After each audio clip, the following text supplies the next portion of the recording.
Hey guys, it is a known fact that after 6 months to a year, gasoline becomes diluted, foggy, and it doesn't work.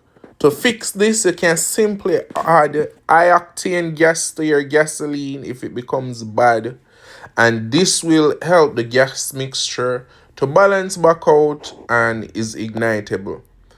But if your gasoline has been sitting up for too long where it has caused like sediment and debris to block the carburetor, this video show you how to purge your gas system so that your gas can flow and your small engine.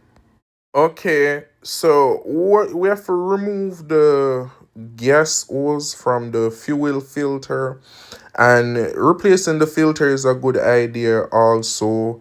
And you drain out all your bad fuel, which you're going to see the color is different, it's going to be cloudy, and it's going to smell a lot different from gasoline. After you drain the bad gasoline, you have to clean out your carburetor, which most carburetor comes with a purge valve that will allow you to release the old gas.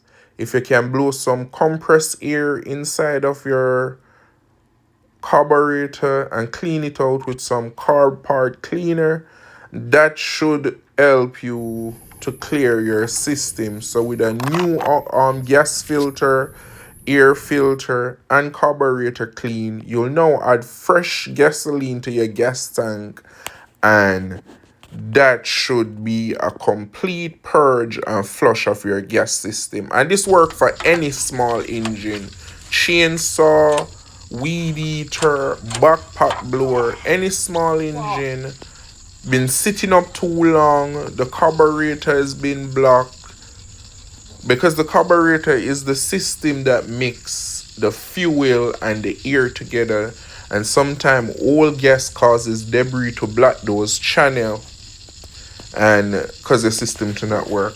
Well, what you're seeing in this video now is that the piston has been seized up because I haven't used it so long, which is a quick fix for me. It's just pulling the spark plug, putting some penetrating oil inside the cylinder, and that would have loosened the piston. But I'm here upset because I just realized why I put away this pressure washer. The last time I fixed this, I realized that the water pump was bad and it cost too much to buy the water pump. So I'd already decided to buy a new one. I just, made this video, and then I'm like, okay, at least we'll know how to purge the gas line. So if you like my DIYs, them, thanks for watching and supporting, and do enjoy this 1 minute video of me cutting the grass, which I find so peaceful and tranquil. Thanks for watching, like, subscribe, boom, I'm out.